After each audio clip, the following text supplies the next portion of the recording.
नमस्कार, म तपेन्द्र कुँवर। आज तपाईलाई अछाम जिल्लाको तिमिलसेन क्षेत्रबाट प्रत्यक्ष जानकारी दिँदैछौ। यहाँ हिजो भव्य रूपमा वरदादेवी माताको मेला सम्पन्न भएको छ। स्थानीय बासिन्दा र अन्य ठाउँबाट आएका भक्तजनहरूको उल्लेख्य सहभागिता रहेको थियो।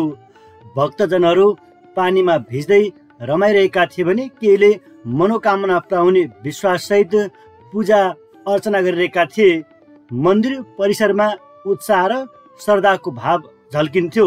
आपत पर्दा रोग विपद र अन्य सङ्कटबाट गाउँ र मानिस जोगाउन वरदादेवी माईको पूजा गर्ने धार्मिक विश्वास रहेको छ। वरदादेवी माईको कृपाले गाउँमा शान्ति, सुरक्षा, समृद्धि कायम हुने स्थानीय गुरुको भनाइरहेको छ। कोरोना जस्तै एउटा महामारी फैलियो।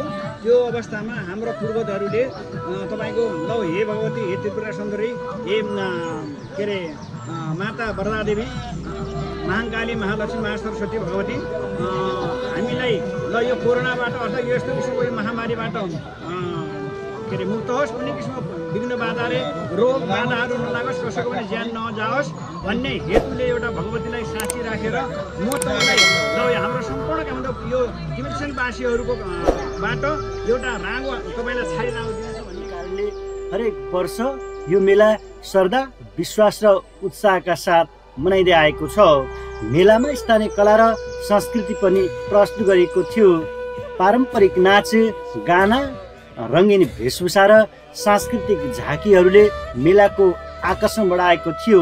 बाक्लो सुरक्षाकर्मीका बीच केही विशेष व्यक्तिहरूको पनि मेलामा सहभागिता देखिन्थ्यो।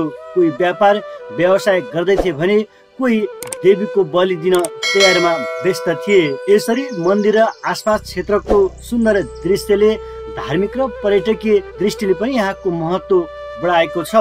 तिमिलसेनको दशैं केवल राँगा बोकाको बलि मात्र होइन, श्रद्धा, एकता र विश्वासको प्रतीक बनेको छ।